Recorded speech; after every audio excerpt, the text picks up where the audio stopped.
Nano urea and nano DAP का उपयोग कैसे करें? नैनो यूरिया बहुत अच्छे से काम कर रही है। बस सवाल इस बात का है कि उसका प्रयोग किस तरीके से किया जाए। डीएपी के प्रयोग के बारे में आप क्या बताना नैनो चाहेंगे? डीएपी की जहाँ तक बात है, नैनो डीएपी का बुआई के समय जब आप उसका बीज उपचार में प्रयोग कर सकते हैं, जड़ उपचार में प्रयोग कर सकते हैं, और जैसे धान की फसल है तो उसके पौधा उपचार में प्रयोग कर सकते हैं। नैनो डीएपी क्या नाइट्रोजन फिक्सेशन पे या सोइल पे कोई दुष्परिणाम देते हैं?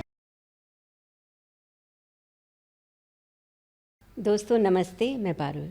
इफ़को किसानों की सहकारी संस्था है विश्व स्तर की।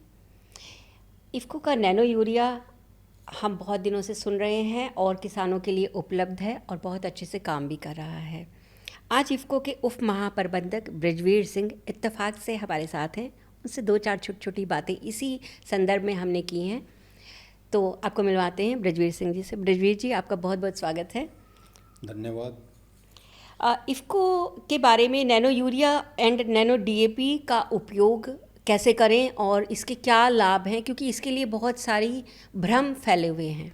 देखिए, मुझे आज आपके चैनल पे बात करने का, एक शॉर्ट बात करने का मौका मिला है। मैं बहुत लंबी बात उसमें नहीं करूँगा। और नैनो यूरिया और नैनो डीएपी की जहाँ तक बात है, मैं किसानों के लिए केवल इतनी चीज़ कहना चाहूँगा यहाँ इस चैनल के माध्यम से, कि कुछ किसानों में जो आपने बताया कि किसानों में ये गलतफहमी भी कहीं कहीं है कि ये चीज़ काम नहीं कर रही है। जहाँ तक किसान का कोई भी काम है, वो रिसर्च एंड डेवलपमेंट किसान खुद भी करता है, कि लर्निंग बाय डूइंग। किसान तो ये पहले से ही करता है कि किसान जो चीज़ कर रहा है वो ही तो वो अपने आप करके पहले देखता है।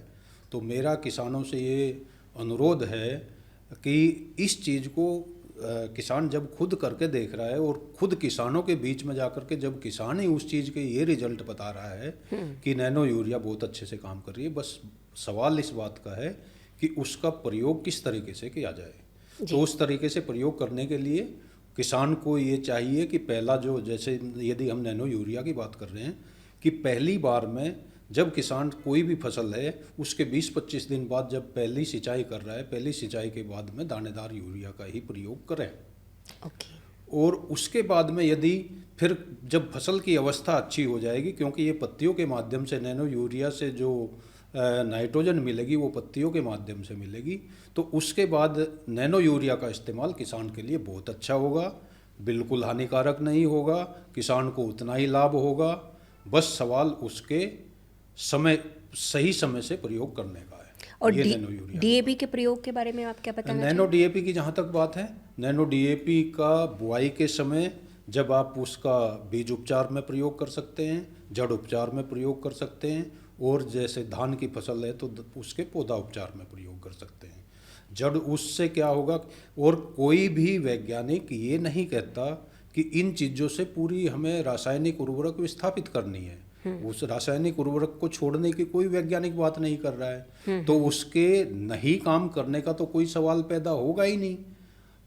बात है कि उर्वरक का प्रयोग कम हो जाएगा, और कम प्रयोग उर्वरक होने के उसके और बहुत सारे लाभ भी हैं। मैं ज़्यादा बात नहीं करूंगा इस चीज़ में, लेकिन किसानों के लिए फिर से नैनो डीएपी की भी मैं ये बात बताना चाहता हूँ कि नैनो डीएपी यदि किसान ने बुआई के समय बीज उपचार, जड़ उपचार और पौधा उपचार इन माध्यम से किसी जिस फसल में कर ली है, और उसके बाद पहली बार किसान ने पहली सिंचाई पे यूरिया डालने के बाद में उसके 10-15 दिन बाद 1 एकड़ में 500 मिलीलीटर की नैनो डीएपी का एक स्प्रे यदि किया है, और किसान अपनी फास्फोरस और पोटास की जो मात्रा है उसको आधा भी कर लेगा, तो किसान को पूरा पूरा उतना ही लाभ होगा। किसान की उत्पादकता पे कोई फर्क नहीं पड़ेगा विपरीत, और किसान की उपज उतनी होगी या उससे ज़्यादा होगी, कम होने का कोई मतलब ही नहीं है। और मैं ये किसानों से यही अपील करना चाहूँगा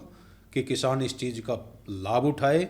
और यदि एक आध वैज्ञानिक कोई कुछ इस तरह की बात कहते भी हैं कि भाई ये चीज़ नहीं है, लेकिन जो ICAR से रिकमेंडेड है कि भारतीय कृषि अनुसंधान परिषद यदि उस चीज़ को एक वॉल्यूम में, क्योंकि वॉल्यूम से ही तो वो बात तय हो रही है। बिल्कुल बिल्कुल। हाँ। और अपवाद तो हर जगह होते हैं, और हाँ। अलग बात कहने वाले भी हर जगह होते अपवाद हैं। तो रासायनिक उर्वरक के भी हैं कि रासायनिक उर्वरक जो 50 साल पहले काम करते थे, उनके प्रयोग करने से अब धीरे धीरे उसकी क्षमता जो घट रही है। लेकिन ऐसा तो नहीं है कि किसान उस रासायनिक उर्वरकों के प्रयोग छोड़ रहा है।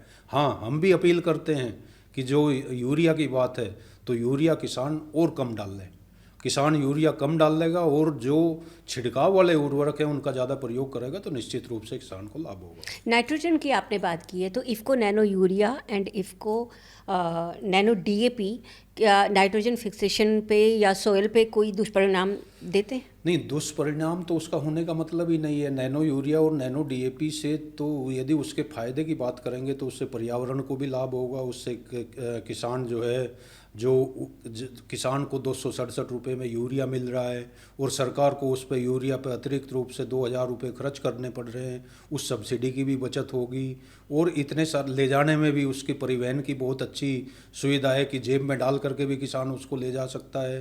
तो और बहुत सारे लाभ किसान को हैं कि जो नैनो उर्वरकों के फायदे हैं।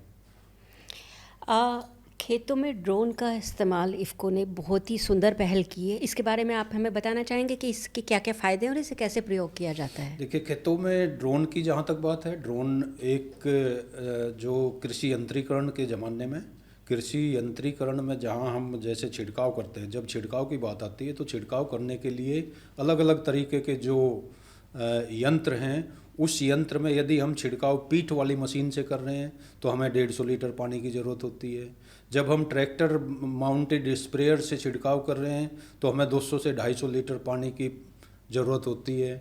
और जब ये 1 एकड़ का मैंने बताया, और जब हम उसका ये छिड़काव कर रहे हैं ड्रोन के माध्यम से, तो ड्रोन के माध्यम से केवल 10.5 लीटर पानी में 1 एकड़ में छिड़काव कर सकते हैं। अब बात आती है कि किसान ये भी सोचेगा कि 10.5 लीटर पानी का जब हम इस्तेमाल कर रहे हैं तो ये पानी कम तो नहीं रहेगा। वो पानी बिल्कुल कम नहीं रहेगा। और ड्रोन के माध्यम से देखिए, सबसे बड़ा लाभ तो ये है कि जब जमीन फसल की अवस्था बड़ी है, मान लो फसल की अवस्था बड़ी है, वहाँ पे छिड़काव समान रूप से नहीं हो सकता, तो ड्रोन से एक समान रूप से किसान के खेत में छिड़काव होगा। दूसरी बात ये है कि एक उसमें सिस्टम जीपीआरएस सिस्टम के माध्यम से कि किसान का पूरे खेत में समान रूप से वो ओस की बूंद की तरह वो पूरा छिड़काव हो जाएगा। तो इसी वजह से 10 लीटर पानी जहाँ काम कर रहा है वो 200 लीटर पानी के बराबर काम कर रहा है। तो ड्रोन से ये किसान को बिल्कुल हिचकने की ज़रूरत नहीं है, नहीं सोचने की ज़रूरत है कि 10 लीटर पानी से 1 एकड़ में जब हम अपने कृषि उपादान का इस्तेमाल कर रहे हैं तो वो हमारे लिए काम अच्छा करेगा कि नहीं करेगा। निश्चित रूप से वो अच्छा काम करेगा। अगर कोई भी किसान चाहते हैं कि वो ड्रोन का इस्तेमाल अपने खेत में करें, तो उसमें आप उनकी कैसे सहायता कर सकते हैं और वो आपसे कैसे संपर्क करें? देखिए, इफ़को ने इसके लिए प्रत्येक ज़िले में किसी ज़िले में 3, किसी में 5, किसी में 2, उस तरीके से जो बेरोज़गार लोग हैं उन बेरोज़गार लोगों को जो ड्रोन और एक इलेक्ट्रॉनिक व्हीकल जो किसान के लिए जो उसको ले जाने, ड्रोन को ले जाने के लिए इफ़को ने दिया हुआ है। और उसका पूरा लाभ एक मिनिमम सिक्योरिटी पे वो दिया हुआ है। और उसका वो व्यक्ति, वो जो बेरोजगार युवक है, वही उसका लाभ कमा रहा है। और उससे इफ़को के जगह जगह पे अभी आज की तारीख में, वैसे तो उसमें चाहे वो उत्तर प्रदेश सरकार हो चाहे भारत सरकार हो, वो सरकार भी उसमें ये प्रावधान कर रही है कि कृषि यंत्रीकरण योजना की सरकार की ये है कि उसको बढ़ावा देने की है कि जिससे जो किसान उतने पैसा नहीं लगा करके किसी चीज़ को नहीं खरीद पाएंगे तो वो उसका इस्तेमाल कर लें। और वो लगभग 300 रुपये प्रति एकड़ के हिसाब से उसको खर्चा दे करके कोई भी किसान उसको जहाँ चाहे अपने खेत में बुला सकता है। ये हर ज़िले में सुविधा है।